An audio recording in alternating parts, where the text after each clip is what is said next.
قل هل يستوي الذين يعلمون والذين لا يعلمون إنما يتذكر أولو الألباب أشهد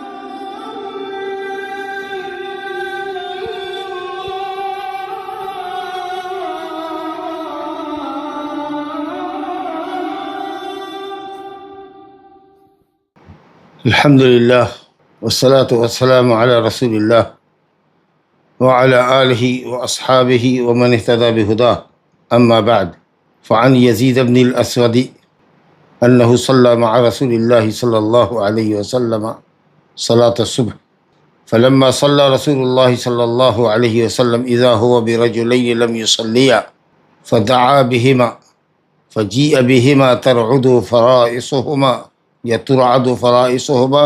يترعد فرائصهما فقال لهما ما منعكما أن تصليا معنا قال قد صلينا في رحالنا قال فلا تفعلا إذا صليتما في رحالكم ثم أدركتم الإمام ولم يصلي فصليا معه فإنها لكم نافلة رواه أحمد واللفظ له والثلاثة وصححه الترمذي وابن حبان۔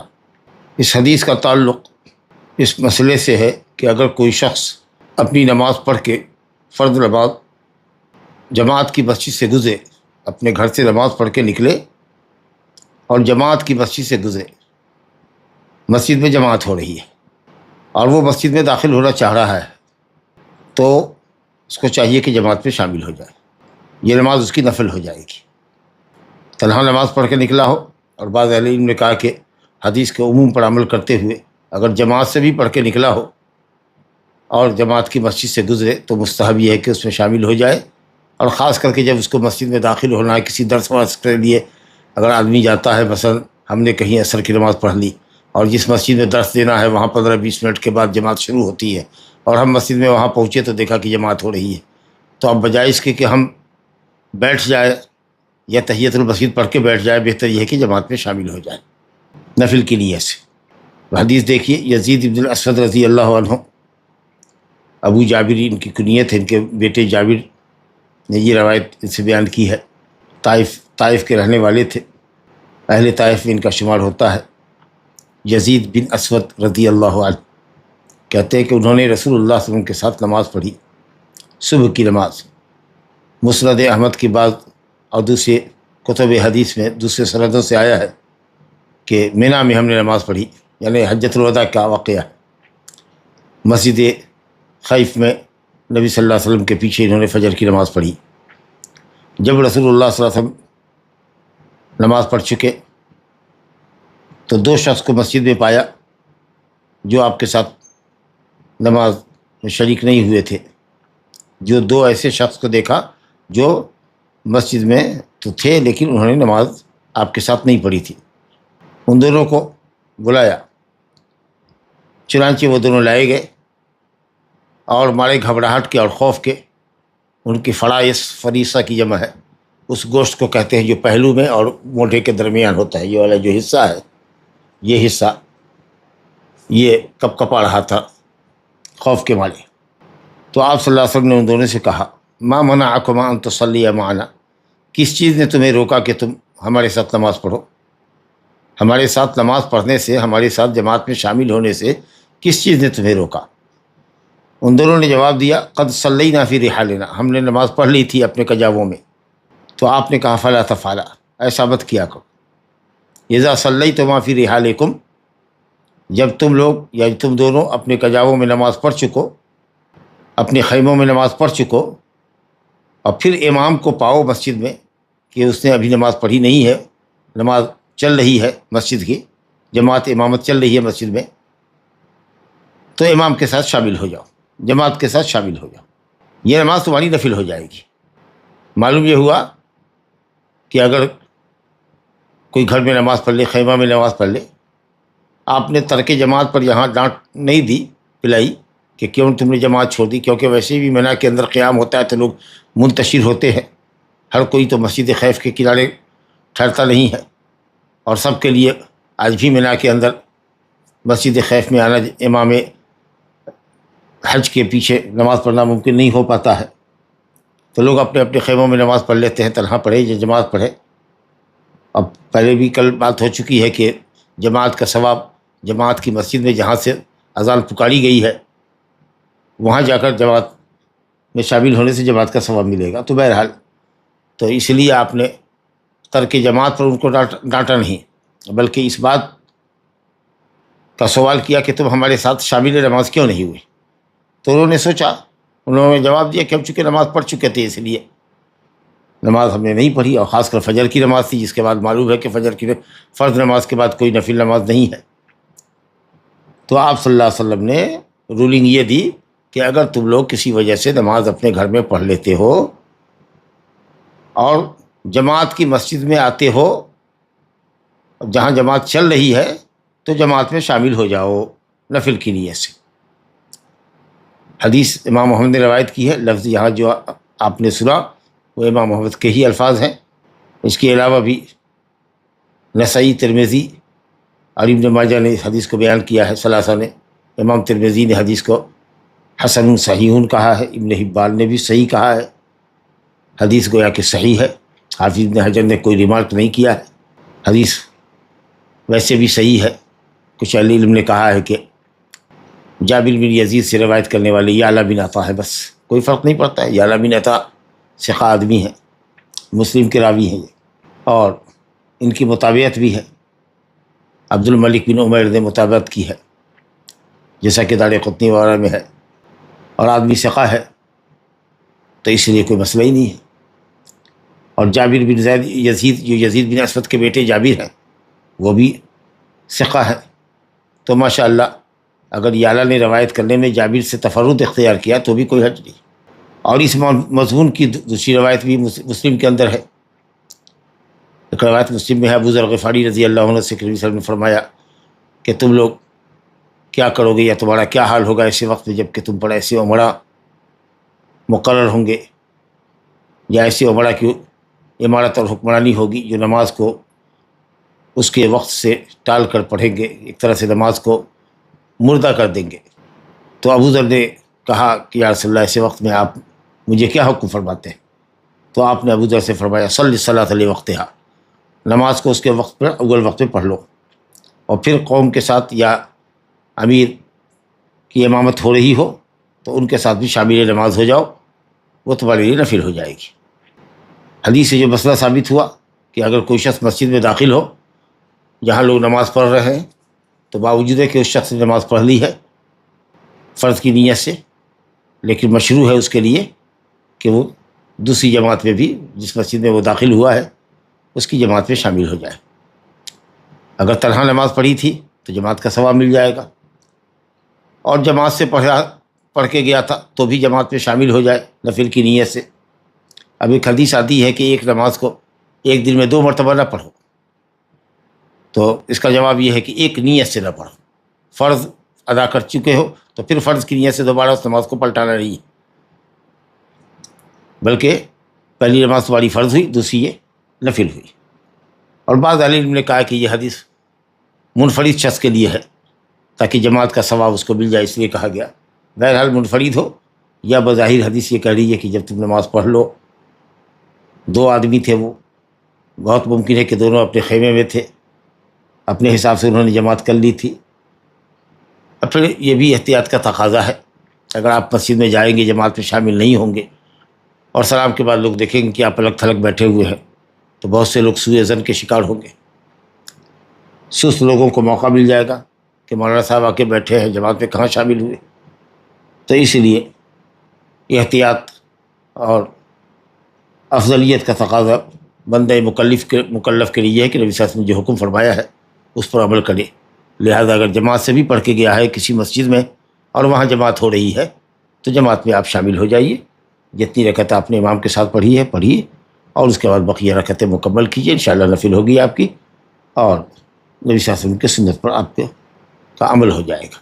اب یہ فصل لیا جو ہے، کچھ لوگوں نے کہا کہ امر ایجاب ہے کہ اگر نماز پڑھ چکے ہو تو بھی واجب ہے کہ جماعت کی مسجد میں اگر داخل ہو، مسجد میں ہو رہی جماعت میں، اگر مسجد میں جماعت ہو رہی ہے اور اس میں مسجد میں داخل ہوئے ہو تو جماعت میں شامل ہو جاؤ۔ لیکن جمہور اہل علم نے کہا کہ استحباب ہے۔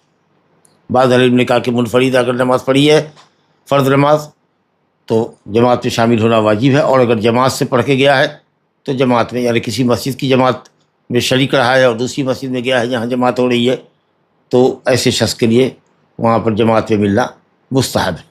لیکن چلیے منفرد ہو یا جماعت سے پڑھ کے گیا ہو، احوط یہ ہے، احسن یہ ہے کہ جماعت میں شامل ہو جائے۔ بس نیت الگ الگ ہونی چاہیے، پہلی نماز اس سے پڑھی ہے منفرد یا کسی جماعت سے مسجد میں فرض کی نیت تھی اور یہ نفل کی نیت ہے، اس طریقے سے ایک نماز دو مرتبہ ایک نیت سے نہیں ہوگی اور اس حدیث سے کوئی ٹکراؤ نہیں ہوگا۔ اب جیسے کہ نبی صاحب نے فرمایا کہ جب نماز پڑھ لو اپنے خیمے میں، اپنے گھر میں، اور جماعت کی مسجد میں آؤ، جہاں جماعت چل رہی ہے تو اس میں شامل ہو جاؤ۔ آپ نے کسی نماز کا ذکر خاص نہیں فرمایا، یہ حکم عام ہے، چاہے عصر کی نماز پڑھ چکے ہوں، فجر کی نماز پڑھ چکے ہوں اور جماعت کے مسجد میں آپ آئے جہاں جماعت چل رہی ہے، تو باوجود ہے کہ فجر کی نماز کے بعد اور عصر کی نماز کے بعد کوئی نماز نہیں ہے، لیکن نبی صلی اللہ علیہ وسلم کا حکم ہے، اور یہ واقعہ بھی فجر کی نماز کا ہے جس کے بعد عام طریقے سے نفل نہیں ہے سوائے اس نفل کے جس کا سبب موجود ہو، جس کی دلیل موجود ہو۔ تو چونکہ الحمدللہ نبی صلی اللہ علیہ وسلم نے اس شخص کو فجر کے نماز پڑھنے کے بعد جماعت کے میں شامل ہونے کی ہدایت فرمائی تھی اور نہ کرنے پر تنبیہ کی تھی، اس سے معلوم ہوا کہ عصر اور فجر کی نماز کے بعد بھی اگر جماعت کی مسجد میں کوئی آتا ہے، یعنی ایسی مسجد میں آتا ہے جہاں جماعت چل رہی ہے، جماعت کی مسجد کی تعبیر اگر نہیں مناسب ہو رہی ہے تو ایسی مسجد میں آتا ہے جہاں جماعت ہو رہی ہے تو اس میں شامل ہو جائے۔ اور اس میں آپ نے ایک نماز اور دوسری نماز کے درمیان فرق نہیں کیا ہے، چاہے وہ نماز عصر کی پڑھ کے آیا ہو یا فجر کی پڑھ کے آیا ہو، یہی راجح قول ہے۔ ایون مغرب کی نماز بھی اگر پڑھ کے آیا ہے تو کوئی حرج نہیں ہے۔ بعض لوگوں نے کہا کہ مغرب چونکہ وتر النہار ہے اس لیے اگر نفل کی نیت سے ملے گا تو 3 رکعت کیسے امام کے ساتھ نفل کی نیت سے ملے گا؟ وہ 3 رکعت ہی اس کی نفل ہوگی، کوئی حرج کی بات نہیں۔ نبی صلی اللہ علیہ وسلم کا حکم ہے کہ نماز نفل کی نیت سے پڑھو، لہذا ظاہر حدیث کا تقاضا یہی ہے کہ 2 رکعت پر بیٹھ نہ جائے اور امام کا انتظار کرے تیسری رکعت کے سلام پھیرنے کا، اور یا ایسا بھی نہیں جیسا کہ بعض حنابلہ کا قول ہے کہ امام کے سلام پھیرنے کے بعد 1 رکعت اور پڑھ لے تاکہ 4 رکعت نماز نفل کی نیت سے ہو جائے، کیونکہ نفل طاق نہیں ہوتی ہے سوائے وطر کی نماز کی جو رات میں عشاء کے بعد یا تہجد کے بعد پڑھی جاتی ہے۔ الحمدللہ کوئی حرج نہیں ہے، فرض نماز جہاں اس سے پڑھا تھا اس نے سلام پھیر دیا تھا، وطر النہار اس کی فرض ہو گئی ہے۔ اب یہ چونکہ نبی صلی اللہ علیہ وسلم کا حکم ہے، اس حکم پر عمل کرنے کے لیے نفل کی نیت سے شامل ہوا ہے وہ، تو سلام کے بعد پھر ایک جگہ سے چلا ہے وہ دوسری مسجد میں پہنچا ہے جہاں جماعت ہو رہی ہے تو اس سے کوئی فرق نہیں پڑ رہا ہے۔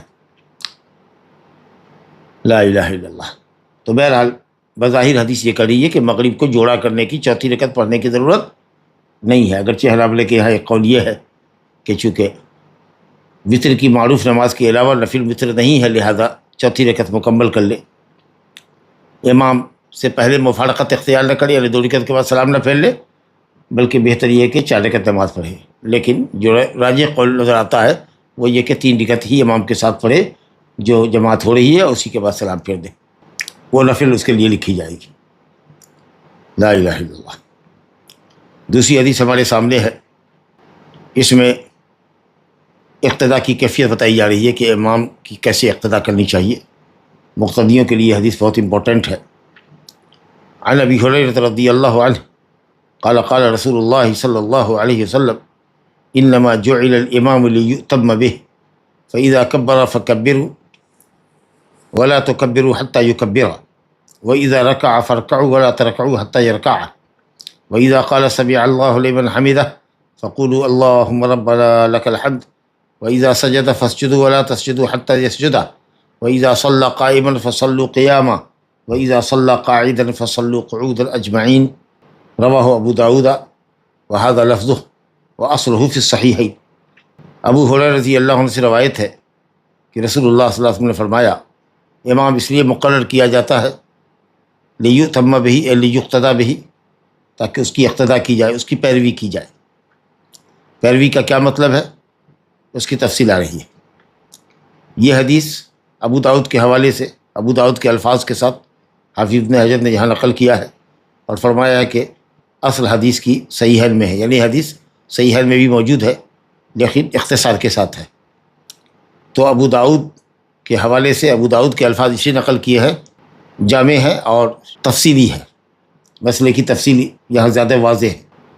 تو یہ اس کا جو سیاق ہے ابو داؤد کی روایت کا، وہ جامع ہے، اشمل ہے، تمام پہلوؤں کو شامل ہے، جبکہ کسی قدر مختصر یہ حدیث ابو ہریرہ رضی اللہ عنہ سے ہی بخاری اور مسلم میں آئی ہے۔ اس لیے ابو داؤد کے حوالے سے ابو داؤد کے الفاظ حافظ ابن حجر نے نقل کیا۔ یہ فرمایا کہ ابو داؤد نے روایت کیا ہے، لفظ تو ابو داؤد کا ہے، لیکن اصل میں یہ حدیث صحیحین کی ہے۔ لا الہ الا اللہ۔ فرمایا گیا امام اس لیے مقرر کیا گیا ہے لیتم بھی، تاکہ اس کی اقتدا کی جائے۔ چنانچہ اب اس تفصیل ہے، فَإِذَا، فا تفصیلیہ ہے، اذا حرف شرط ہے، آگے فکبروا جواب شرط، فَإِذَا کبر، جب امام تکبیر کہہ لے، فکبروا تو تکبیر کہو، جب امام کہہ لے تو تکبیر کہو۔ یہ معنی اس لیے کہہ رہے ہیں کہ آگے وضاحت ہے، ورنہ یہ لوگ سمجھتا فَإِذَا کبر فکبروا، جب امام تکبیر کہے تو تکبیر کہو، ہو سکتا ہے یہ کوئی مقارنت سمجھتا کہ امام کی تکبیر کے ساتھ تکبیر کہو، امام کہہ رہا ہے تکبیر تو اس کے ساتھ تم بھی تکبیر کہو۔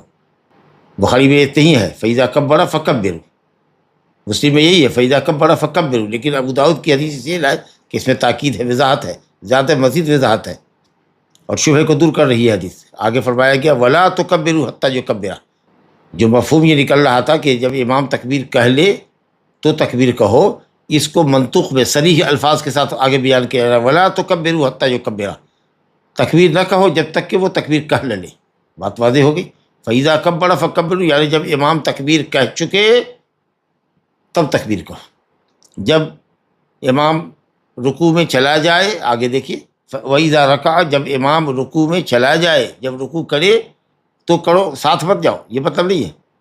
وَإِذَا رَكَعَ فَارْكَعُوا، جب رکوع کرے تو رکوع کرو، وضاحت آگے آ رہی ہے وَلَا تَرْكَعُوا حَتَّى يَرْكَعَ، رکوع میں مت جاؤ جب تک کہ امام رکوع میں چلا نہ جائے۔ وہ اپنی ہتھیلیوں کو اپنے گھٹنوں پر جب تک گاڑ نہیں دیتا، متمکن نہیں ہو جاتا، پورے طریقہ سے رکوع میں جھک نہیں جاتا، اس وقت تک تم رکوع میں نہ جھکو۔ چنانچہ مسلم میں ہی روایت ہے غالباً برا ابن عازب کی، وہ کہتے ہیں کہ ہم لوگ نبی کریم صلی اللہ علیہ وسلم کے پیچھے نماز پڑھا کرتے تھے۔ کہا ہے انہوں نے کہ ہم میں کا کوئی بھی شخص جھکتا نہیں تھا جب تک کہ نبی کریم صلی اللہ علیہ وسلم کو دیکھ نہیں لیتا کہ آپ نے سر سجدے میں ڈال دیا۔ بخاری مسلم دونوں کی حدیث ہے وہ برا ابن عازب کی، کہ ہم لوگ نبی صلی اللہ علیہ وسلم کے پیچھے نماز پڑھتے تھے، جب آپ سمع اللہ لمن حمیدہ کہتے لم یحن احد منا ظہرہ، ہم میں کا کوئی اپنے پیٹھ کو جھکاتا نہیں، حتیٰ یضع النبی صلی اللہ علیہ وسلم جبہتہ علی الارض، یہاں تک کہ نبی کریم صلی اللہ علیہ وسلم اپنی پیشانی زمین پر رکھ دیتے تھے۔ جب پیشانی زمین پر ٹیک دیا تب ان کی کمر میں جھکاو آتا تھا۔ تو فرمایا گیا کہ ولا ترکعوا حتیٰ یرکع، رکوع نہ کرو جب تک کہ وہ رکوع میں امام چلا نہ جائے۔ وَإِذَا قَالَ سَمِعَ اللَّهُ لِمَنْ حَمِدَهُ، اور جب امام سمع اللہ لمن حمدہ کہے تو تم جواب میں کہو اللہم ربنا لک الحمد۔ امام کے سمع اللہ لمن حمدہ کہنے کے بعد تم کو کہنا، یعنی امام اٹھتا ہوا سمع اللہ لمن حمدہ کہے، اور جب وہ سیدھا ہو جائے تو وہ بھی ربنا لک الحمد کہے، اور تم جو اٹھو تو ربنا لک الحمد کہو۔ وَإِذَا سَجَدَ فَاسْجُدُوا، اور جب سجدے میں امام چلا جائے تو سجدے میں جاؤ۔ وَلَا تَسْجُدُوا حَتَّى يَسْجُدَ، سجدے میں تم نہ جاؤ جب تک کہ امام کو سجدے میں نہ پالو۔ جب تک امام سجدے میں اپنی پیشانی زمین پر ٹیک نہیں دیتا، اس وقت تک تمہاری کمر میں جھکاؤ نہیں ہونا چاہیے، پیٹھ میں جھکاؤ نہیں ہونا چاہیے، جیسا کہ بڑا ابن عازب رضی اللہ عنہ کی حدیث آپ نے ابھی سماعت کی۔ وَإِذَا صَلَّى قَائِمًا فَصَلُّوا قِيَامًا، جب امام نماز کھڑا ہو کے ادا کرے تو تم سب کھڑے ہو کے نماز پڑھو، الا کہ جو معذور ہو، کھڑا نہیں ہو سکتا تو بیٹھے گا۔ وَإِذَا صَلَّى قَاعِدًا، لیکن اگر تمہارا امام بیٹھ کر نماز پڑھتا ہے، فَصَلُّوا قُعُودًا أَجْمَعُونَ یا اجمعین، تو تم سب بیٹھ کے نماز پڑھو۔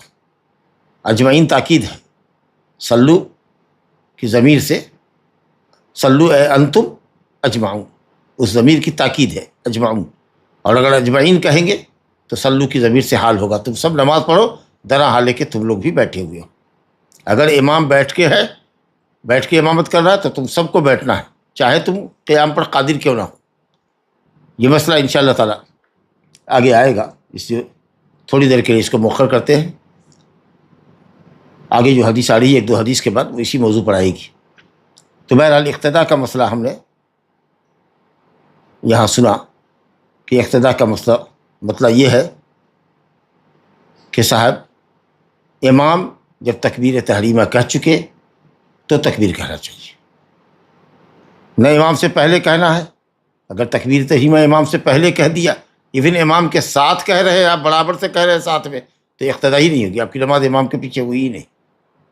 اور جب وہ رکوع میں چلا جائے تب رکوع میں جاؤ. الفاظ حدیث کے ہم نے سن لیے. حدیث جیسا کہ میں نے شروع میں عنوان بتایا تھا کہ امام اس لیے ہوتا ہے کہ وہ آپ کے آگے ہوتا ہے، امام میں ہوتا ہے، آگے ہوتا ہے. امام امام میں ہوتا ہے، آگے ہوتا ہے. اور شریعت نے اس لیے اس کو امام بنایا ہے کہ جو مقتدی حضرات اس کے پیچھے نماز پڑھ رہے ہیں وہ اس کو فالو کرے، اس کی اقتداء کرے، اس کی پیروی کرے. اور بخاری شریف میں ایک حدیث ہے انما جعل الامام لیؤتم بہ فلا تختلفوا علیہ، امام سے اختلاف نہ کرو. وہ کھڑا ہے تو رکوع میں چلے گئے، وہ رکوع میں چلا گیا ہے تم ابھی تک کھڑے ہو. لا الہ الا اللہ. تو امام سے سبقت کر لینا، امام کے ساتھ رکن کو ادا کرنا یا امام کے پیچھے کرنا، یہ تین طریقے سے مخالفت ہو سکتی. جہاں تک امام سے سبقت کرنے کا مسئلہ ہے تو امت کے علماء تقریباً بے اتفاق امت، بے اتفاق ائمہ، یہ عمل حرام ہے. اور اگر جان بوجھ کے ایسا کرتا ہے، امام سے پہلے چلا جاتا ہے رکوع میں، امام سے پہلے چلا جاتا ہے، جھک جاتا ہے سجدے میں، عمدن ایسا کرتا ہے حکم کو جانتے ہوئے، شریعت کے حکم کو جانتے ہوئے، تو اہل علم کے دو اقوال ہیں. اس میں راجح قول یہ ہے انشاءاللہ کہ نماز اس کی باطل ہو جائے گی. وعید سخت ہے. مسلم شریف میں حضرت انس رضی اللہ عنہ کی روایت ہے کہ رسول اکرم صلی اللہ علیہ وسلم نے ایک مرتبہ ہمیں نماز پڑھائی. نماز کے بعد ہماری طرف متوجہ ہوئے اپنے چہرے کے ساتھ، جیسا کہ آپ کی عادت مبارکہ تھی، دائیں سے یا بائیں سے پلٹ کر کے قوم کی طرف متوجہ ہوتے تھے. اور آپ نے فرمایا ایھا الناس، اے لوگو، انی امامکم فلا تسبقونی بالرکوع ولا بالسجود ولا بالقیام ولا بالانصراف. اے لوگوں، میں تمہارا امام ہوں، مجھ سے رکوع میں جانے میں، سجدے میں جانے میں، اٹھنے میں، نماز سے پلٹنے میں سبقت نہ کرو. میں تمہیں آگے سے اور پیچھے سے دیکھتا ہوں. لا الہ الا اللہ.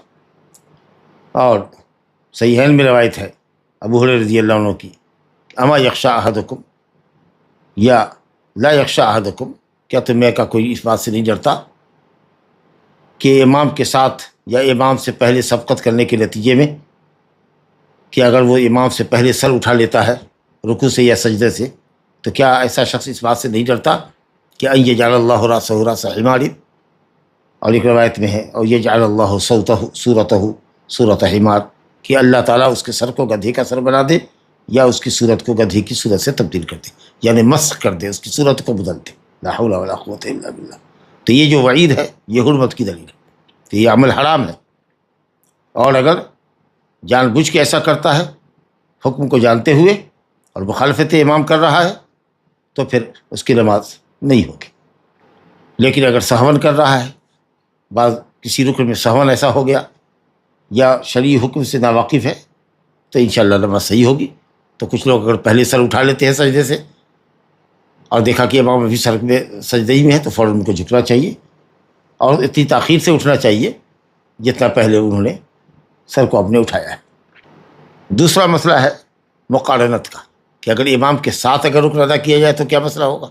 تو میں نے ابھی بتایا کہ اگر تکبیر تحریمہ میں ساتھ ہے تو اہل علم نے کہا کہ اس کی نماز منعقد نہیں ہوگی امام کے ساتھ، کیونکہ اقتداء نہیں ہوئی. ابھی امام نے نماز شروع نہیں کیا اور آپ نے اقتداء کا مطلب کہ پیچھے کیجیے، آپ تو ساتھ میں کر رہے ہیں، تو اقتداء نہیں ہوئی. باقی رکوع وغیرہ میں اگر ساتھ چلا جاتا ہے تو اہل علم نے کہا کہ مکروہ ہے.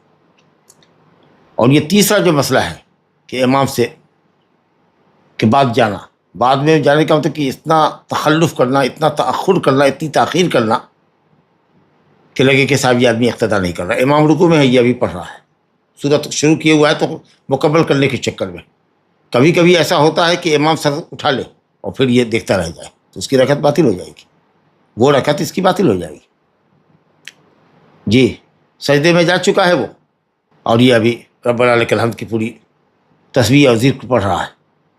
جانا تو ہے بعد ہی میں، لیکن تاخیر اتنی نہ ہو کہ کہا جائے کہ صاحب اس شخص نے فصل کر لیا ہے، وقفہ ہے. جیسے ہی امام جھک جائے آپ کو جھکنا ہے، جہاں قرأت ہو وہیں ختم کر دیجیے، اللہ کہ سورہ فاتحہ میں اگر اہدنا الصراط المستقیم صراط الذین انعمت علیہم پڑھائے تھے تو مکمل کیجیے اور جائیے. لیکن اگر مکمل کرتے کرتے اگر امام اٹھ گیا اور آپ نے رکوع اس کے ساتھ نہیں پایا تو پھر اگر آپ رکوع بھی کر لیں گے تو آپ کا وہ رکوع نہیں ہوگا اور آپ کی وہ رکعت باطل ہو جائے گی، پھر آپ کو کرنا ہوگا. تو متابعت امام کا مطلب یہ ہے کہ آپ بہت زیادہ تاخیر مت کیجیے اقتداء کرنے میں. امام سلام پھیر چکا ہے دائیں بائیں اور ابھی تک آپ تحیات کی دعائیں پڑھ رہے ہیں، کئی دعائیں پڑھ رہے ہیں، 2 منٹ 3 منٹ کے بعد آپ سلام پھیر رہے ہیں، یہ اقتداء کا طریقہ نہیں ہے. لا الہ الا اللہ. چلیے صاحب، اب یہ اقتداء کا کیا مطلب ہے اس کو سمجھنا ہے. جیسا کہ حدیث ہم نے دیکھا، امام تکبیر کہہ لے تو تکبیر کرو، جب امام رکوع میں چلا جائے تو جاؤ، سر اٹھا لے تو اٹھو، سر کو جھکا لے سجدے میں تو جھکو. ظاہری افعال کے اندر اقتداء ہے، اور یہی قول شوافی کا ہے اور حنابلہ کی ایک روایت ہے. نیت کا طواف نیت میں اقتداء نہیں ہے، یا نیت میں موافقت ضروری نہیں ہے. اگر کوئی شخص مسجد میں پہنچا، عصر کی جماعت ہو رہی ہے اور اس شخص کی نماز ظہر باقی ہے، تو عصر کی نماز پڑھانے والے امام کی اقتداء وہ کر سکتا ہے ظہر کی نیت سے. لیکن مالکیہ، حنفیہ اور خود حنابلہ کے یہاں جو ان کا مذہب کا جو قول ہے وہ یہ ہے کہ صاحب نہیں کر سکتا. جو مشہور قول ہے امام احمد کے مذہب کا وہ یہ ہے کہ آپ نیت میں بھی اختلاف نہیں کر سکتے. لہٰذا اگر وہ عصر پڑھ رہا ہے تو آپ کو عصر کی نیت سے ملنا ہوگا، یا نہیں تو پھر پہلے آپ ترتیب واجب ہے تو پہلے ظہر آپ تنہا پڑھ لیجئے، اس کے بعد امام کے ساتھ ملیے. وہ کہتے ہیں کہ نیت میں بھی اقتداء ہونی چاہیے، کہتے ہیں کہ نیت کا اختلاف تو بڑا اختلاف ہے. لا الہ الا اللہ. حالانکہ روایتیں ایسی آئے گی، آ رہی ہیں، حضرت معاذ بن جبل انصاری رضی اللہ عنہ کی روایت، اور اس کے علاوہ بھی روایت ہے کہ حضرت معاذ بن جبل انصاری رضی اللہ عنہ نبی کریم صلی اللہ علیہ وسلم کی مسجد میں آپ کے پیچھے عشاء کی فرض نماز پڑھتے تھے. وہ پھر قوم میں اپنے جاتے، قبیلہ بنو سالم میں، اور وہاں جا کر کے امامت کرتے. حضرت معاذ کی نماز نفل ہوتی اور قوم آپ کے پیچھے فرض کی اقتداء کرتی. حدیث آئے گی. اس لیے صحیح قول یہ ہے کہ اقتداء ظاہری افعال کے اندر ہے، نیت کے اندر نہیں. فرض پڑھنے والے کے پیچھے نفل پڑھنے والا پڑھ سکتا ہے، نفل پڑھنے والے کے پیچھے فرض پڑھنے والا اقتداء کر سکتا ہے. بہرحال اقتداء کا مسئلہ جیسا کہ بتایا کہ یہ ہے کہ صاحب امام سے پہلے نہ کرے کوئی، امام کے ساتھ نہ کرے، امام کے بعد جائے، لیکن بہت زیادہ تاخیر نہیں ہونی چاہیے. تعقیب کے لیے ہے، استعجال کے لیے، کہ جیسے ہی امام جھک چکا ہے سجدے میں اب آپ کو بلا تاخیر جھکنا ہے. اور یہ مسئلہ پہلے بھی آ چکا ہے کہ جب امام سمع اللہ لمن حمدہ کہے تو مقتدی حضرات ربنا لک الحمد کہیں. شوافی کے یہاں کہ امام جس طریقے سے سمع اللہ لمن حمدہ ربنا لک الحمد دونوں کہتا ہے، تسمیع و تحمید، اسی طریقے سے مقتدی بھی دونوں کہے گا. حالانکہ ہم نے بتایا تھا کہ نبی صلی اللہ علیہ وسلم نے فرمایا، خود ہی وضاحت کر دی کہ جب تکبیر کہے تو تکبیر کہو، اور جب وہ سمع اللہ لمن کہے تو ربنا لک الحمد کہو. تو آپ نے خود ہی وضاحت کر دی کہ کہاں تکبیر کہنی ہے ہم کو اور کہاں تحمید کہنی ہے. لہٰذا یہ کہ نبی صلی اللہ علیہ وسلم دونوں کیا کرتے تھے، یا امام اور منفرد تسمیع اور تحمید دونوں کرتا ہے، لہٰذا سلو کما رہی تو انہیں وسلی کا تقاضا ہے کہ مقتدی بھی کریے. استدلال یہاں بہت مناسب اور فٹ نہیں ہے، کیونکہ نبی صلی اللہ علیہ وسلم نے خود ہی بتایا تھا کب بڑا فکبر، جہاں وہ تکبیر کہے تو تکبیر کہو. اس کا مطلب کہ جب وہ سمع اللہ لمن حمدہ کہے تو تمہارا جواب ربنا لک الحمد ہونا چاہیے. اگر سمع اللہ لمن حمدہ ہی مطلوب ہوتا تو آپ یہاں بھی کہتے اذا سمع فسمعوا. جب وہ تسمیع کہہ دے تو تم تسمیع کہو، جب وہ تحمید کہہ دے تو تحمید کہو. اگر آپ نے ایسا نہیں فرمایا. اس لیے انشاءاللہ جمہور کا جو قول ہے حنابلہ کا کہ امام اور منفرد دونوں تسمیع اور تحمید دونوں کریں گے، مقتدی حضرات صرف تحمید کہیں. اور حنفیہ کے نزدیک اور مالکیہ کے نزدیک تو ہے کہ امام کا کام ہے سمع اللہ لمن حمدہ کہنا، مقتدی کا کام ہے ربنا لک الحمد کہنا. امام ربنا لک الحمد نہیں کہتا ان کے یہاں، جبکہ نبی صلی اللہ علیہ وسلم دونوں کہا کرتے تھے. لا الہ الا اللہ. تو یہ مسئلہ پہلے بھی آ چکا ہے. اور بات رہی آخری فقرے کی کہ جب امام کھڑا ہو کے نماز پڑھے تو سب کھڑے ہو کے پڑھو، تو اس مسئلے میں تو کوئی اختلاف ہی نہیں ہے. لیکن جب امام بیٹھ کر نماز پڑھے تو تم سب بیٹھ کے پڑھو، یہ مسئلہ خاصا اختلافی ہے. انشاءاللہ تفصیل آگے آ رہی ہے. اب جو سامنے حدیث ہے اس باب کی 10ویں حدیث ہے ابو سعید خدری کی کہ صف امام کے پیچھے لگنی چاہیے، بہت زیادہ پیچھے کھڑا نہیں ہونا چاہیے. اور امام بہت دوری پر ہے اور اس کے پیچھے لوگ زیادہ ہٹ کر کے صف لگائے ہوئے ہیں، جس میں 2 صف لگ سکتی ہے، 3 صف لگ سکتی ہے.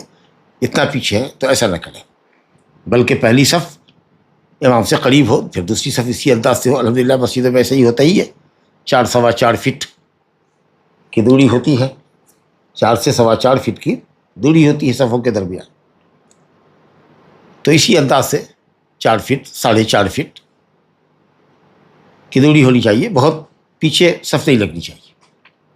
فرمایا گیا مسلم شریف کی حدیث ہے، ابی سعید الخدری رضی اللہ عنہ ان رسول اللہ صلی اللہ علیہ وسلم رأى فی اصحابہ تأخرا فقال تقدموا فأتموا بی ولیأتم بکم من بعدکم۔ ابو سعید خدری رضی اللہ عنہ سے روایت ہے کہ رسول اللہ صلی اللہ علیہ وسلم نے اپنے اصحاب کو دیکھا کہ وہ پیچھے صف لگا رہے ہیں، ان میں تأخر دیکھا، پیچھے ہٹ رہے، صف بہت پیچھے ہٹ کے لگا رہے، تو آپ نے کہا تقدموا، آگے بڑھو، آگے بڑھو، قریب ہو کے صف لگاؤ، تاکہ تم میری اقتداء کر سکو، میری پیروی کر سکو، امام کو قریب سے دیکھ سکو، اس کو فالو اپ کرو، اور جو تمہارے بعد ہے صفیں لمبی ہے، جو امام کو نہیں دیکھ پا رہا ہے دیکھے، اس کی پیروی کرے، خاص کہ جب جماعت بڑی ہو، صفیں بہت بڑی ہو، جہاں سے پیچھے والے امام کو نہیں دیکھ رہے تو وہ اپنے اگلے کو فالو اپ کرے، یہی طریقہ ہے۔ تو معلوم یہ ہوا کہ مستحب یہ ہے کہ امام سے قریب صف لگائی جائے، اور اس کا فائدہ بھی ہے تاکہ اگر امام کو کچھ پیش آ جاتا ہے، باہر نکلنے کی ضرورت پیش آ جاتی ہے، وضو اس کا ٹوٹ جاتا ہے مثال کے طور پر، تو کوئی آگے بڑھ سکے۔ پھر یہ ہے کہ اقتداء قریب سے کرے، اس کو دیکھے، امام آپ کا عالم ہے، فقیہ ہے، سنت کا متبع اور پیروکار ہے، تو دیکھنا چاہیے کہ کس طریقے سے اس کی ٹانگ ہے، اس کو فالو اپ کرے، کہاں اس کے ہاتھ بدھے ہوئے ہیں، کس طریقے سے رفع یدین کرنے کی کیفیت ہے۔ جب آدمی پیچھے ہوتا ہے تو اس کو بھی وہ دیکھتا ہے، امام سے کہیں سہو ہو جائے گی تو وہ تنبیہ کر دے امام کو، قرأت بھول جائے تو قرأت میں لقمہ دے دے، یا اگر بیٹھنے کی جگہ کھڑا ہونا چاہتا ہے تو اس کو سبحان اللہ کے ذریعے متنبہ کرے۔ یہ سب فائدہ ہے جب آدمی قریب ہو کر کے ہوتا ہے۔ تو دوسرا فائدہ یہ اس حدیث سے معلوم ہوا کہ جو پیچھے لوگ ہیں، مقتدیوں کی جو صف ہے، جو امام کو نہیں دیکھ رہی ہے یا امام کو نہیں سن رہے ہیں، وہ اپنے اگلی صف کو کی پیروی کرے گی۔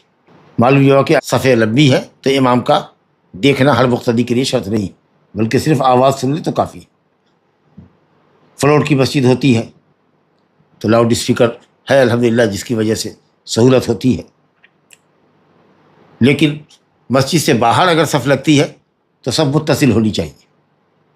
اگر بیچ میں کوئی راستہ وغیرہ ہے یا ندی نہر حائل ہے تو علماء کا اختلاف ہے کہ اگر فاصل پایا گیا راستے یا دوسرے ذریعے سے فصل ہو رہا ہے، صفیں منقطع ہو رہی ہیں، تو بعض اہل علم نے یہ کہا ہے کہ اقتداء ایسے لوگوں کی درست نہیں ہوگی۔ جہاں تک صف متصل ہے اقتداء ہے، اگر بیچ میں گیپ ہو گیا، راستہ وغیرہ آ گیا یا ندی نہر ہے حائل اگر ہے تو پھر اقتداء نہیں ہوگی، کیونکہ جگہ بدل گیا، جگہ بدل گئی۔ اور دوسرا قول یہ کہ اگر راستہ اور اس طرح کی کوئی چیز حائل ہے تو راستے کے پیچھے بھی، یا اگر کوئی نہر ہے، نہر کے پیچھے اگر میدان ہے اس میں لوگ لگتے ہیں، اور وہ اپنے آگے کے مقتدیوں کو اگر دیکھ رہے ہیں تو انشاءاللہ تعالیٰ ان کی اقتداء صحیح ہوگی۔ اور اسی پر شیخ بن باز رحمۃ اللہ علیہ کا فتویٰ ہے، جبکہ علامہ ابن عثیمین کہتے ہیں کہ اگر راستہ حائل ہے بیچ میں یا ندی نہر حائل ہے اور صف منقطع ہو جاتی ہے تو جائز نہیں ہے کہ اقتداء وہ اس صف جماعت کی کرے، واللہ اعلم۔ بہرحال صفیں متصل ہونی چاہیے تو کوئی اختلاف نہیں۔ صف میں انقطاع ہو جائے، بیچ میں راستہ حائل ہو، تو راستے کے بعد والے پہلے والوں کو فالو اپ کر سکتے ہیں کہ نہیں، اور ان کی اقتداء صحیح ہوگی کہ نہیں ہوگی، یہ مسئلہ اختلافی ہے۔ لیکن اگر مسجد کئی فلور ہے تو اس میں کوئی مسئلہ نہیں ہے، صرف تکبیر کی آواز اگر سن رہے ہیں تو کافی ہے، امام اور نیچے کے مقتدیوں کا دیکھنا شرط نہیں ہے۔ چلیے صاحب، نفل نماز میں بھی جماعت ہو سکتی ہے، نفل نماز خاص کے رات کی نماز میں، بلکہ رات ہی کی نماز میں کہہ لیجیے۔ دن کی نفل ایسی جس کے اندر جماعت مطلوب ہے، مشروع ہے، بغیر جماعت کی نہیں ہوگی تب تو ٹھیک ہے، لیکن عام حالات میں دن کی نفل میں جماعت نہیں، الا نادرا، کبھی کبھار۔ جیسے نبی صلی اللہ علیہ وسلم گئے اتبان بن مالک انصاری رضی اللہ عنہ کے یہاں، انہوں نے کہا کہ یا رسول اللہ، میں اندھا آدمی ہوں یا ذوف بصارت کا شکار ہوں، ابھی کل ہی پڑھا ہے، اور یہ کہ میرے اور مسجد کے درمیان پانی کا بہاؤ بھی ہے، اور کوئی آدمی ہے بھی نہیں جو مجھ کو مسجد تک لے جائے، تو اس لیے اب میں امامت نہیں کروں گا۔ وہ اپنے محلے کی مسجد کے امام تھے، تو آپ میرے گھر میں تشریف لائیے اور کسی جگہ متعین جگہ پر آپ نماز 2 رکعت پڑھ دیجئے تاکہ میں اس کو مصلی بنا لوں۔ یہ اس طرح کا عمل صحابہ کرام نبی صلی اللہ علیہ وسلم سے ہی کہتے تھے اور گزارش کیا کرتے تھے، یا اپنے بچوں کے منہ میں نبی صلی اللہ علیہ وسلم کا لعابِ دہن ڈالتے تھے۔ تو یہ سب جو تبرک تھا وہ نبی کریم صلی اللہ علیہ وسلم کی ذات گرامی کے ساتھ تھا۔ بہرحال تو آپ تشریف لے گئے، اور جو آپ کے ساتھ کچھ لوگ تھے اور محلے کے بھی کچھ لوگ آ گئے جن کو خبر معلوم ہوئی، تو وہ سب نے بھی آپ کے پیچھے صف بندی کر لی۔ یا اسی طریقے سے حضرت انس رضی اللہ عنہ کہتے ہیں کہ آپ میرے گھر تشریف لائے اور آپ نے کہا کہ چلو میں تم لوگوں کے لیے نماز پڑھ دیتا ہوں، یعنی تم لوگ دیکھ لو کہ اقتدا کیسے کی جاتی ہے۔ تو میں اور یتیم نامی لڑکا، یا یتیم رہا ہوگا، بچہ رہا ہوگا قبل البلوغ، یتیمی کا اطلاق ہوتا ہے، واقعی یتیم رہا ہوگا، ان دونوں نے نبی صلی اللہ علیہ وسلم کے پیچھے صف لگائی، اور وہ کہتے ہیں کہ میری جدہ، میری نانی جو تھی ملیکہ، وہ اکیلے کھڑی ہوئی۔ تو اس طریقے سے گاہے بگاہے معلوم ہوتا ہے کہ نبی صلی اللہ علیہ وسلم نے دن کی نفل میں کیا ہے، ورنہ سنت نمازیں جو ہم نماز سے پہلے نماز کے بعد پڑھتے ہیں، یا اسی طریقے سے صلاۃ الضحیٰ پڑھتے ہیں، تو یا تحیۃ المسجد وغیرہ ہے، تو یہ سب کے لیے جماعت نہیں ہے۔ بلکہ اگر آدمی اس کا اہتمام کرتا ہے تو اہل علم نے کہا کہ بدعت ہوگی۔ اب بہرحال جو حدیث سامنے ہے اس کا اس سے مسئلہ جو مستنبط ہوتا ہے بنیادی طور پر وہ یہی ہے کہ رات کی نفل میں اقتدا کیا، خاص کر تراویح کی نماز جو ہوتی ہے، اور اس کا تعلق بھی اسی تراویح کی نماز سے۔ چنانچہ زید بن ثابت رضی اللہ عنہ سے روایت ہے، کہتے ہیں قال احتجر رسول اللہ صلی اللہ علیہ وسلم حجرۃ بخصفۃ فصلى فيها فتتبع علیہ رجال وجاءوا يصلون بصلاة الحدیث وفیہ افضل صلاة المرء فی بیتہ الا المکتوبۃ متفق علیہ۔ زید بن ثابت رضی اللہ عنہ کہتے ہیں کہ نبی صلی اللہ علیہ وسلم نے مسجد میں ایک حجرہ بنا لیا، گھیر دیا ایک جگہ کو، آخری عشرہ چل رہا تھا، بخصفہ، کھجور کے درخت کی جو چھال ہوتی ہے اس سے آپ نے گھیر لیا تھا۔ بعض روایت میں وہ حسین یا چٹائی سے ایک حجرہ بنا لیا تھا۔ فصلی فیہا، آپ نے اس میں نماز پڑھی۔ کچھ لوگوں نے جو دیکھا آپ کی نماز پڑھ رہے ہیں اور قرأت سنی، تو وہ آپ تک پہنچ گئے اور آپ کے پیچھے انہوں نے صف لگا لی۔ آپ کی گردن کا جو حصہ تھا، موڈھا اور کندھے کے اوپر کا حصہ، وہ لوگ دیکھ رہے تھے، صف لگا دی۔ اس طریقے سے لمبی صف ہو گئی۔ دوسرے دن اور بھیڑ ہوئی، تیسرے دن اور بھیڑ ہوئی، مسجد کھچا کھچ بھر گئی۔ ایک دن 1/3 رات تک پڑھا، دوسرے دن نصف رات تک پڑھا، تیسرے دن لگا کہ سحری فوت ہو جائے گی، چوتھے دن آپ قصداً نہیں نکلے۔ صحابہ کرام کو آواز آپ کی قرأت کی نہیں سنائی دی، تو انہوں نے آپ کو متنبہ کرنے کے لیے نہا کیا تاکہ آپ اگر سوئے ہوئے ہوں تو آپ یا بھول گئے ہوں تو یاد آ جائے کہ لوگ انتظار میں ہیں آپ کی اقتدا کے۔ بعض لوگوں نے چھوٹی چھوٹی کنکریوں سے چٹائی کے اوپر نشانہ بھی لگایا تاکہ جو کنکری پڑے گی تو آواز جائے گی کان میں، لیکن قصداً آپ نہیں نکلے اس سے، یا آپ نے قرأت نہیں کی۔ صبح میں نکلے صبح کی نماز کے لیے، اور آپ نے کہا کہ لوگوں تمہاری حرکتیں مجھ پر پوشیدہ نہیں رہی، تم لوگ میرا انتظار کرتے رہے، یہ سب میں سمجھ رہا تھا، دیکھ رہا تھا، جان رہا تھا، لیکن مجھے اندیشہ یہ ہوا کہ کہیں اللہ تعالیٰ تمہاری شوق و رغبت کو دیکھ کر کہیں یہ نفل نماز، رات کی نفل نماز جو تراویح ہے، تم پر بعد جماعت فرض نہ کر دے اور پھر تم اس کی طاقت نہ رکھو۔ اللہ اکبر، اسی کی طرف اشارہ ہے۔ اور الحمدللہ یہیں سے جماعت کا ثبوت ملتا ہے کہ نبی صلی اللہ علیہ وسلم نے تراویح کی نماز 3 رات جماعت سے ادا کی ہے، جو سنت ہے نبی صلی اللہ علیہ وسلم کی۔ ایک مرتبہ بھی کوئی عمل ثابت ہو جائے تو وہ سنت ہونے کے لیے کافی ہے، چاہے جائے کہ آپ نے 3 رات جماعت کی اور جماعت ترک کیا چوتھی رات میں کہ صاحب فرضیت کا اندیشہ آپ کو ہوا، اور آپ نے کہا کہ افضل صلاۃ المرء فی بیتہ الا المکتوبہ، بہتر نماز، افضل نماز آدمی کی ہے کہ وہ اپنے گھر میں نماز پڑھے سوائے فرض کے، الا یہ کہ وہ نفل ہو جس کے لیے جماعت مشروع ہے، جیسے صلاۃ الکسوف ہے کہ مسجد میں نماز کے لیے آئے، صلاۃ الاستسقاء ہے جس کو لوگ میدان میں پڑھتے ہیں، اگر میدان وسیع نہیں ہے، اس سے زیادہ مسجد ہی وسیع ہے تو وہاں پڑھی جائے گی، ورنہ عام نوافل گھر میں لوگوں کے افضل ہے سوائے فرض کے۔ فرض کے لیے مسجد کا رخ کریں اور نوافل اپنے گھر میں لے جائیں، قبلیہ، بعدیہ، اسی طریقے سے صلاۃ الضحیٰ وغیرہ۔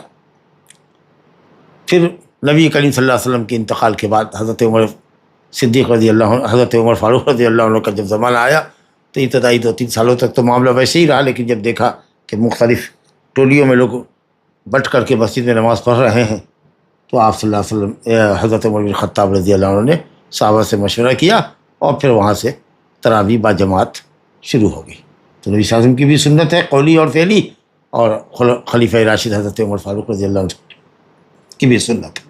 اسی کی طرف اشارہ ہے کہ نبی صلی اللہ علیہ وسلم کے پیچھے لوگوں نے اقتدا کی تھی رات کی نماز میں۔ تو رات کی نفل کے لیے تو ہے، خاص کے تراویح کے لیے کہ وہ جماعت سے پڑھنا اس کا بہتر ہے، الا یہ کہ آدمی اگر کوئی شخص تنہا پڑھنا چاہتا ہے، حفیظ قرآن ہے، سستی اور کاہلی کا شکار نہیں ہوگا، رات کے آخری حصے میں پڑھنا چاہتا ہے تو ٹھیک ہے، جیسا کہ حضرت عمر فاروق خود ہی نماز نہیں پڑھتے تھے جماعت میں اور کہتے تھے کہ صاحب والذین ینامون خیر من الذین یصلون، جو لوگ آخری رات میں اسریں گے، آخری تہائی میں، وقت ان کے لیے مبارک ہوگا، وہ بہتر ہے ان لوگوں سے جو نماز پڑھ رہے ہیں۔ لیکن جب آدمی سستی اور کاہلی کا شکار ہو، خاص کے اس زمانے میں آدمی تنہا گھر میں نہیں پڑھ پاتا ہے، سستی کاہلی کا شکار ہوتا ہے یا نیند سے بیدار نہیں ہو پاتا ہے، اور اول لیل میں تراویح کی نماز ہوتی ہے کسی حافظ کے پیچھے، تو بہتر یہ کہ جماعت میں شامل ہو۔ لا الہ الا اللہ۔ تو صلاۃ نافلہ میں صلاۃ تراویح کا یہ گویا کہ آغاز تھا نبی صلی اللہ علیہ وسلم کی طرف سے 3 شب کے لیے، جماعت سے آپ نے نماز پڑھی۔ تو جماعت سے تراویح کی مسجد میں نماز پڑھنا نبی صلی اللہ علیہ وسلم کی بھی سنت اور خلیفہ راشد عمر فاروق رضی اللہ عنہ کی بھی سنت ہے۔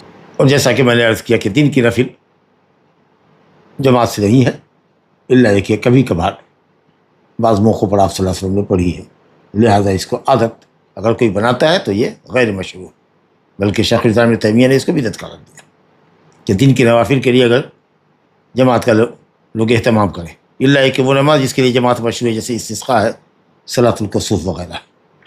لا الہ الا اللہ۔ اچھا، آپ صلی اللہ علیہ وسلم نے اپنی نماز خود شروع کی تھی، اپنی نیت سے پڑھی تھی، لیکن پیچھے لوگ لگ گئے تو پھر آپ نے وہاں سے امامت کی نیت کر لی۔ تو اگر کوئی شخص فرض یا نفل پڑھ رہا ہے اپنی نیت سے، منفرد کی نیت سے، امامت کی نیت اس نے نہیں کی ہے، لیکن دوران نماز اگر کوئی لوگ آ کر کے دائیں کھڑے ہو گئے اس کے، یا پیچھے 2-3 آدمی کھڑے ہو گئے اور احساس دلا دیا کہ ہم آپ کی اقتدا کر رہے ہیں، تو پھر آدمی وہیں سے امامت کی نیت کر لے اور تکبیر قدر بلند آواز سے کرے تاکہ اس کی اقتدا کرنے والوں کو سنائی دے۔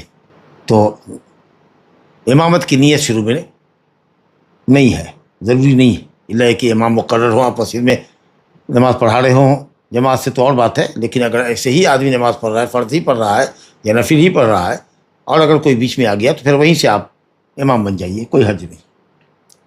جیسا کہ خود حضرت عبداللہ بن عباس تہجد کی ایک نماز میں نبی صلی اللہ علیہ وسلم ایک شب نبی صلی اللہ علیہ وسلم کے ساتھ تہجد میں شامل ہونے کی غرض سے حضرت میمونہ بنت حارث رضی اللہ عنہ کے گھر گئے، اور پھر نبی کریم صلی اللہ علیہ وسلم کے بائیں طرف جا کر لگے، تو واقعہ مشہور ہے، پھر آپ صلی اللہ علیہ وسلم نے بال پکڑ کے یا کان پکڑ کر کے، کان کا لوب کے لیے لو پکڑ کر کے اور پیچھے سے لا کر کے اپنی دائیں طرف کھڑا کر دیا تھا۔ لا الہ الا اللہ۔ تو یہاں بھی آپ نے جماعت کی نیت نہیں کی تھی، لیکن شروع کیا تھا منفرد تنہا نماز، پھر بعد میں ابن عباس آ گئے تو وہاں سے امامت آپ کی شروع ہو گئی۔ اسی طریقے سے ابو سعید خدری رضی اللہ عنہ کی روایت ہے سنن میں کہ آپ صلی اللہ علیہ وسلم نے دیکھا کہ ایک شخص آیا، جماعت ہو چکی تھی، وہ تنہا نماز پڑھنے لگا، تو آپ نے کہا الا رجل یتصدق علی ھذا، کوئی ہے جو اس پر صدقہ کرے، یعنی اس کے ساتھ شامل ہو جائے تاکہ اس بندے کو جماعت کا ثواب مل جائے۔ تو ایک شخص اٹھا اور جا کر کے اس کے ساتھ شریک جماعت ہو گیا، غالباً وہ حضرت ابو بکر صدیق رضی اللہ عنہ تھے۔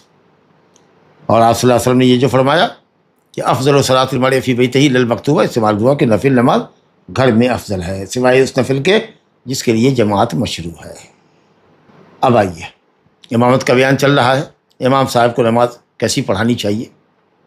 اعتدال کی نماز ہو، نہ بہت مختصر ہو نہ بہت لمبی ہو، مقصدی کا خیال کرنا چاہیے۔ اب یہاں یہ حدیث دیکھیے، حضرت جابر رضی اللہ عنہ سے ہے، قال صلی معاذ باصحابہ العشاء فطول علیہم فقال النبی صلی اللہ علیہ وسلم اتريد ان تكون یا معاذ فتانا اذا اممت الناس فاقرأ والشمس وضحاها وسبح اسم ربك الاعلى واقرأ باسم ربك واللیل اذا یغشی، متفق علیہ واللفظ لمسلم۔ حدیث لمبی ہے، بخاری شریف میں اور مسلم شریف میں جو روایت آئی ہے، تھوڑا واقعہ سمجھنے کے لیے حضرت جابر کی ایک حدیث کو دیکھیے جو بخاری کے حوالے سے ہے۔ کہ حضرت معاذ بن جبل انصاری رضی اللہ عنہ اپنے ساتھیوں کو، اپنے محلے والوں کو عشاء کی نماز پڑھایا کرتے تھے. نماز لمبی کر دی. ایک شخص جو جماعت میں شامل ہوا تھا وہ جماعت سے الگ ہو گیا اور اس نے اپنی نماز پڑھ لی تنہا الگ ہو کر اور گھر چلا گیا. جماعت سے جب فارغ ہوئے سلام پھیرا حضرت معاذ نے، ان کو خبر دی گئی کہ فلاں شخص آیا تھا اور وہ جماعت چھوڑ کے چلا گیا. تو انہوں نے کہا کہ وہ منافق ہے، کیونکہ جماعت ترک کرنے والا منافق ہوتا ہے، جیسا کہ ہم پہلے پڑھ چکے، یا ترک جماعت منافقین کی صفت ہے. اس اعتبار سے جو ظاہر اس کا عمل تھا اس کے مطابق انہوں نے کیا. ہو سکتا ہے کہ اس کی باطنی کچھ مجبوری رہی ہوگی، جیسا کہ ہے بھی مجبوری. حدیث میں وضاحت ہے کہ دن دن بھر کام کرنے والے لوگ تھے اور آئے عشاء میں کہ ہلکی نماز ہو اور جا کر کے آرام کریں، اور یہاں حضرت معاذ نے سورہ بقرہ شروع کر دی. تو اس کا تو عذر تھا ترک جماعت کے لیے. اسے نبی صلی اللہ علیہ وسلم نے اس کو نہیں ڈانٹا، بلکہ یہ کہنے پر کہ منافق ہے. جب اس شخص کو پتہ چلا کہ حضرت معاذ کا یہ ریمارک ہے ہمارے عمل پر، تو وہ شخص نبی صلی اللہ علیہ وسلم کی خدمت میں آیا شکایت لے کر، اور جو کچھ معاذ نے کہا تھا اور جو کچھ کیفیت بیتی تھی اس کا ذکر کیا. تو نبی کریم صلی اللہ علیہ وسلم نے اس موقع پر معاذ رضی اللہ عنہ کو سخت ڈانٹ پلائی، سخت ڈانٹ پلائی. جلیل القدر صحابی، اور کہہ رہے ہیں کہ معاذ تم فتنہ انگیزی کرنا چاہتے ہو، فتنہ برپا کرنا چاہتے ہو. اللہ اکبر.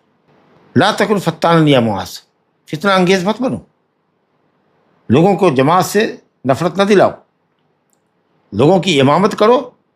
تو والشمس وضحاہا عشاء کی نماز میں سورہ شمس پڑھو، سورہ سبح اسم ربک الاعلیٰ پڑھو، اقرأ باسم ربک الذی خلق سورہ علق پڑھو، واللیل اذا یغشی پڑھو.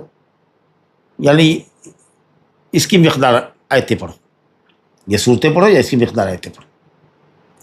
بہرحال جو بنیادی مسئلہ اس کے اندر سمجھ میں آتا ہے وہ یہ کہ حضرت معاذ بن جبل انصاری رضی اللہ عنہ عشاء کی نماز فرض پڑھ کے مسجد نبوی سے جاتے تھے. ویسے ہی تاخیر ہو جاتی تھی اور وہاں جا کر کے جماعت کیا انہوں نے. تو حضرت معاذ کی حیثیت متنفل کی ہوتی تھی اور قوم ان کے پیچھے فرض پڑتی تھی. اب یہاں آپ دیکھ لیجیے اختلاف نیت کا یہ حدیث واضح طریقے پر مالکیہ اور حنفیہ، بلکہ خود جو حنابلہ کا ظاہر مسلک ہے کہ امام اور مقتدی دونوں کی نیت بھی ایک ہونی چاہیے. اگر اثر ہے تو اثر ہے، فرض ہے تو فرض ہے، نفل پڑھ رہا ہے تو نفل کی نیت ہو. حالانکہ اقتداء کا مطلب ہے ظاہری افعال کے اندر، جیسا کہ ہم پڑھ چکے ہیں. جب امام تکبیر کہہ لے تو تکبیر کہو، لیکن یہ کہتے ہیں لا تختلفوا علی امامکم. تو جس طریقے سے ارکان کی ادائیگی میں سبقت کرنا یا بہت تاخر کرنا یا تاخیر کرنا یا ساتھ جانا یہ مخالفت ہے، تو نیتوں کا اختلاف بھی تو بڑی مخالفت ہے. یہ ایسا سوچتے ہیں اور اسی حدیث کو اختلاف علی الامام نہ کرو اس کو پیش کرتے ہیں. حالانکہ یہاں دیکھ لیجئے فرض نماز قوم کی ہو رہی ہے، کس کے پیچھے؟ متنفل کے پیچھے. حضرت معاذ نفل پڑھ رہا ہے. اسی امام شافعی رحمۃ اللہ علیہ کہتے ہیں کہ نیتوں کا اختلاف کوئی اختلاف نہیں. اور امام محمد بن حنبل رحمۃ اللہ علیہ سے بھی ایک روایت ہے یہ ایسی، اگرچہ ظاہر مذہب ہے کہ نیتوں کا اختلاف نہیں ہونا چاہیے، لیکن ایک قول امام محمد کا ہے امام شافعی کی تائید میں. اور امام ابن قدامہ رحمۃ اللہ علیہ مشہور حنبلی عالم ہے. اسی طرح شیخ الاسلام ابن تیمیہ اور دوسرے جو علماء حنابلہ ہیں، شیخ بن باز، شیخ بن عثیمین وغیرہ، وہ سب بھی قائل ہیں کہ متنفل کے پیچھے مفترض اقتداء کر سکتا ہے، مفترض متنفل کی اقتداء کر سکتا ہے. معاذ بن جبل انصاری نبی صلی اللہ علیہ وسلم کے ساتھ نماز پڑھ کر کے عشاء کی پلٹتے تھے، اپنے قوم کی امامت کرتے تھے. اور ظاہر ہے کہ اس واقعے پر نبی صلی اللہ علیہ وسلم مطلع ہوئے. کچھ لوگ جو مخالفین ہیں، جو اس حدیث کے خلاف عمل کرنے والے ہیں، جو کہتے ہیں کہ نیتوں میں بھی اتفاق ضروری ہے، وہ کہتے ہیں کہ حضرت معاذ بن جبل کی امامت کی نبی صلی اللہ علیہ وسلم کو تو خبر نہیں تھی. لا الہ الا اللہ. جبکہ دیکھ لیں کہ شکایت آئی. اور ویسے بھی نبی کریم صلی اللہ علیہ وسلم کے زمانے میں مساجد مدینہ میں جہاں جو امام تھے نبی کریم صلی اللہ علیہ وسلم کو معلوم تھا.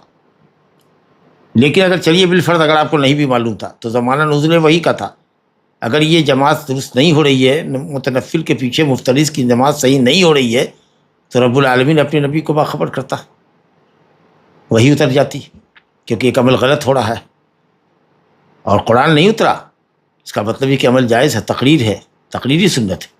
اس کو تو حضرت جابر وغیرہ نے دلیل بنائی ہے، کننا نعدل والقرآن ینزل. ہم لوگ عزل کیا کرتے تھے اپنی بیوی سے اور قرآن اترتا تھا، اور ہم کو منع نہیں کیا گیا ہے. تو قرآن کے اترنے کے زمانے میں اگر کوئی صحابی کہیں عمل کر رہا ہے، کسی محلے میں کوئی عمل ہو رہا ہے، اور وہی نماز جیسی اہم عبادت اگر باطل ہو رہی ہے آپ کے مسلک کے مطابق، تو اللہ رب العالمین کو تو اپنے نبی کو مطلع کرنا چاہیے۔ لہذا اس طرح کا عذر لنگ کرنا کہ معاذ امامت کرتے تھے، نبی صلی اللہ علیہ وسلم کو خبر نہیں تھی، یہ بالکل عذر لنگ ہے۔ بعض لوگ یہ کہتے ہیں کہ حضرت معاذ نبی کریم صلی اللہ علیہ وسلم کے پیچھے نفل کی نیت سے پڑھتے تھے، یہاں فرض پڑھتے تھے۔ سوچیے، وہ کہتے ہیں کہ کانا یصلی العشاء، عشاء پڑھ کے آئے۔ اگر کوئی کہے کہ میں عشاء پڑھ کے آ رہا ہوں تو کیا عشاء کی نفل نماز مراد ہوگی؟ نبی کریم صلی اللہ علیہ وسلم کی مسجد میں جہاں 1000 نماز کا ثواب ہے، جی افضل المساجد میں ہے وہ، بلکہ حرم پاک، حرم مکی کے بعد سب سے افضل مسجد جو ہے وہ مسجد نبوی ہے۔ تو افضل مسجد میں افضل الخلائق محمد صلی اللہ علیہ وسلم کے پیچھے فرض نماز جو افضل العبادات ہے وہ حضرت معاذ نہ کریں، نفل کی نیت کریں، قوم کی امامت کرنے کے لیے فرض لے کے جائیں۔ نبی صلی اللہ علیہ وسلم کی مسجد میں نبی صلی اللہ علیہ وسلم کی اقتداء میں فرض نہ پڑھیں، کوئی آدمی اس کو گوارا کرے گا؟ ہم جیسا بیوقوف بھی نہیں اس کو کبھی قبول کر سکتا ہے۔ یہ بڑے علماء کیسے یہ توجیہ کر رہے ہیں کہ حضرت معاذ نفل پڑھتے تھے، وہاں نفل کی نیت سے ملتے تھے اور قوم کے لیے فرض پڑھتے تھے، یعنی اپنے اس مسئلے کو بچانے کے لیے یہ تعویل کر رہے ہیں، یہ بالکل بیجا تعویل ہے، لا حول ولا قوت الا باللہ۔ اس لیے ایک دم روز روشن کی طرح قول اول واضح ہے کہ متنفل کے پیچھے مفترض پڑھ سکتا ہے، اور نیتوں کا اختلاف اقتداء کی راہ میں حائل نہیں۔ تو اب ابو ہریرہ کی جو حدیث ہم نے پڑھا، لا تختلفوا علی امامکم، اس کا مطلب ہے کہ افعال ظاہرہ میں اختلاف نہ کریں، تکبیر سے پہلے تکبیر نہ کریں، رکوع سے پہلے جھکے نہیں ہم۔ اور اگر آپ کہتے ہیں کہ یہ اختلاف نیتوں کے اختلاف کو بھی شامل ہے، تو ہم کہیں گے یہ سب حدیث جو ہے جو جواز کی دلیل ہے اس عموم سے اس کو مستثنا کر لے گی کہ نیت کا اختلاف بہرحال مستثنا۔ اور یہ کہنا کہ حضرت معاذ کے واقعے میں معاذ کی فرض ہوتی تھی، بالکل غلط ہے۔ حضرت جابر رضی اللہ عنہ کی روایتوں کے اندر ہے، بہقی وغیرہ میں ایک دم واضح ہے، اور یہ اضافہ صحیح ہے، سند سے ہے کہ کہا وہی لہ تطوع، حضرت معاذ قوم کو نماز پڑھایا کرتے تھے۔ حضرت جابر کہتے ہیں کہ یہ نماز جو حضرت معاذ پڑھاتے تھے یہ ان کی نفل ہوتی تھی، وَلَهُمْ مَكْتُوبَةُ الْعِشَاء، اور امت کی یا قوم کی امام نماز یعنی حضرت معاذ کے پیچھے جو لوگ شریک ہوتے تھے، ٹھہرتے تھے، ان کی فرض ہوتی تھی عشاء کی، اور معاذ کی سنت ہوتی تھی۔ لا الہ الا اللہ۔ بہرحال بڑی بات اس کے ساتھ یہ بھی سمجھ میں آئی کہ امام کو چاہیے کہ مقتدیوں کی رعایت کریں، اور اتنی لمبی نماز نہ پڑھیں کہ اقتداء کا مسئلہ ان کے لیے مشکل ہو جائے، اور گھبرا کے تھکان یا تھک کر کے وہ کڑ کر کے نماز پڑھیں، یا پھر نماز ہی ان کے پیچھے نہ پڑھیں۔ تو نبی کریم صلی اللہ علیہ وسلم نے حضرت معاذ پر سخت نکیر فرمائی، کیونکہ یہ ہو سکتا ہے کہ بہت سے لوگوں کے لیے جماعت ترک کرنے کا عذر بن جائے یا بہانہ بن جائے کہ بھئی ہم فلاں امام کے پیچھے سے نہیں جاتے، جماعت سے نہیں پڑھتے، کہ ہمارے یہاں کے امام صاحب بڑی بوجھل قرات کرتے ہیں، بڑی لمبی نماز پڑھاتے ہیں، میں ان کے پیچھے چل نہیں پاتا۔ تو نبی کریم صلی اللہ علیہ وسلم نے اس سے منع فرمایا، اور آپ نے کچھ صورتیں مثال کے طور پر بتائی کہ والشمس والضحیٰ، کچھ 15 آیت، 19 آیت، 20 آیت کی صورتوں کا آپ نے ذکر کیا ہے، چھوٹی چھوٹی آیتیں ہیں، ان صورتوں کو یا ان کے مثل صورتوں کو پڑھو اور تخفیف کا لحاظ رکھو۔ ھذا وباللہ التوفیق، صلی اللہ علیہ وسلم وبارک علی نبینا محمد وعلی آلہ وصحبہ اجمعین۔ مرد اگر مسجد میں جماعت کے ساتھ نماز پڑھے تو اسے 25 یا 27 گنا ثواب ملے گا، تو یہ ثواب عورتوں کو کیسے ملے گا؟ نہیں، عورت کے لیے جماعت مشروع نہیں ہے، جماعت مشروع نہیں ہے، اس کی نماز گھر میں افضل ہے۔ اگر وہ گھر میں پڑھتی ہے تو مرد حضرات کو جو ثواب مل رہا ہے یہاں، وہ ثواب جو یہاں مسجد میں آ کے وہ حاصل کرے گی، اس سے افضل ثواب اس عورت کے لیے خود اس کے گھر میں، وہ تنہا بھی پڑھے گی تو مسجد کی نماز سے افضل ہے۔ وَبُيُوتُهُنَّ خَيْرٌ لَهُنَّ، نبی صلی اللہ علیہ وسلم نے فرمایا کہ عورتوں کے لیے ان کے گھر افضل ہے، اگر آنا چاہتی ہیں جماعت میں تو نہ روکو، لیکن ان کے گھر افضل ہے۔ اس کا مطلب یہ ہے کہ مسجد میں جماعت کا جو ثواب ملے گا اس سے زیادہ ثواب اس عورت کو تنہا گھر میں نماز پڑھنے سے ملے گا، کیونکہ اسلام پردہ کا دین ہے اور عورت کو کسی فتنے میں ڈالنا نہیں چاہتا۔ جگہ کم ہونے کی بنا پر کیا مقتدی امام کے آزو بازو ٹھہر سکتے ہیں کبھی کبھی؟ اگر جگہ کم ہے تو ٹھیک ہے، امام کے دائیں بائیں بھی لوگ کھڑے ہو سکتے ہیں، لیکن بہتر شکل یہ ہے کہ امام کو آگے ہی ہونا چاہیے، امام کی اپنی ایک خاص جگہ ہونی چاہیے۔ عام حالات میں اگر ایسی کیفیت ہے تو مسجد کی توسیع کی جانی چاہیے، لیکن اگر کبھی کبھار ایسا ہوتا ہے اور جگہ کم پڑ جاتی ہے تو ٹھیک ہے، لیکن یہ کہ روز کا معمول ایسا ہی ہو، یہ ٹھیک نہیں۔ امام کی اپنی ایک خاص جگہ ہے، اس میں وہ تمیز اس کا ہوتا ہے کہ یہ امام ہے اور پیچھے لوگ مقتدی، اس سے امام کو آگے ٹھہرنا چاہیے، کھڑا ہونا چاہیے الگ اپنی جگہ لے کر۔ کیا امامت کی بھی کوئی نیت ہوتی ہے؟ کچھ نہیں ہے، نیت ہے، نیت دل میں ہے کہ وہ امام ہے، واجب نہیں ہے، واجب فرض کی نیت ہے کہ ہم فرض نماز پڑھ رہے ہیں ظہر کی۔ 12 رکعت سنت کی جو فضیلت آئی ہے کہ اللہ سبحانہ و تعالیٰ جنت میں گھر بنائیں گے، کیا اس کا اہتمام ہمیشہ کرنا چاہیے؟ بہتر تو یہی ہے کہ بلا عذر کے نہ چھوڑے، لیکن اگر کبھی چھوڑ دیتا ہے تو کوئی حرج نہیں ہے انشاءاللہ۔ اگر عذر کی وجہ سے چھوڑ دیتا ہے تو کوئی حرج نہیں ہے، یا کبھی بلا عذر کے بھی چھوڑتا ہے تو گنہگار نہیں ہے، لیکن بہرحال مواظبت اور محافظت کرنی چاہیے۔ لیکن شاذ و نادر اگر کبھی چھوٹ جاتا ہے یا چھوڑ دیتا ہے تو انشاءاللہ فضیلت کا مستحق رہے گا، اللہ تعالیٰ ذو الفضل العظیم ہے۔ کسی مسجد میں جائیں اور امام کے بارے میں پتہ نہیں کہ ان کا عقیدہ کیا ہے، تو کس بنیاد پر ڈیسائیڈ کرے کہ ان کے پیچھے نماز پڑھنا ہے یا نہیں پڑھنا ہے؟ بہرحال اگر کسی کے متعلق یہ معلوم ہو کہ وہ وحدت الوجودی ہے، حلولی عقیدہ رکھنے والا ہے، تو یہ شرکی عقیدہ ہے، اس کے پیچھے اس کی اقتداء جائز نہیں۔ اگر آپ کو معلوم نہیں ہے اس کے تعلق سے کہ اس طرح کا عقیدہ رکھتا ہے، آپ ان نون پرسن ہے یا نئے آدمی ہیں، غریب الدیار ہیں، کسی شہر میں گئے ہیں اور مسجد سے گزر رہے ہیں، تو آپ اس میں اگر نماز پڑھتے ہیں تو آپ کی نماز ہو جائے گی۔ لیکن اگر اس امام کے تعلق سے معلوم ہے آپ کو کہ اس کا یہ عقیدہ ہے، اور آپ کبھی اس سے گفتگو کر چکے ہیں کسی عالم کے ساتھ یا خود بات چیت کر چکے ہیں، اور آپ کو معلوم ہوتا ہے کہ وہ اس عقیدے میں ہے اور اسی عقیدے پر ہے وہ، تو اس کے پیچھے اقتداء جائز نہیں ہے۔ 40 وقت کی نماز باجماعت مسجد میں پڑھنے کی جو حدیث آئی ہے، اس کو بر صغیر میں لوگ کہتے ہیں کہ وہ مسجد نبوی کے لیے خاص ہے اور 8 دن کے لیے وہ وہاں جا کر رکتے ہیں، تو یہ کہاں تک درست ہے؟ حدیث ہے، تھوڑا کلام ہے، لیکن بعض اہل علم نے کہا ہے کہ قابل استدلال ہے۔ کتبت لہ براۃ من النفاق براۃ من النار، 40 دن اگر تکبیر اولیٰ پڑھتا ہے تو نفاق سے اور جہنم سے بری ہو جائے گا، یعنی یہ انشاءاللہ محرک ہوگا اور یہ عادت اس کی ہو جائے گی کہ وہ جماعت کا لحاظ کرے گا۔ حدیث ہے، کلام ہے، لیکن بہرحال وہ انشاءاللہ تعالیٰ لائق استدلال ہے، اہل علم نے استدلال کیا۔ جی شیخ صاحب، اور جو فضیلت بتائی گئی کیا وہ صرف مسجد نبوی کے ساتھ خاص ہے؟ نہیں، کسی بھی مسجد میں جہاں جو ہے جماعت کا اہتمام 40 دن تک اگر کرے گا، 40 دن تک اگر نماز کا اہتمام کرے گا، یا 40 صلاۃً 40 نماز کا کرے گا انشاءاللہ، یا 40 یومن 40 دن کرے گا، تو انشاءاللہ اس کی عادت ہو جائے گی کہ وہ تارک جماعت نہیں ہوگا۔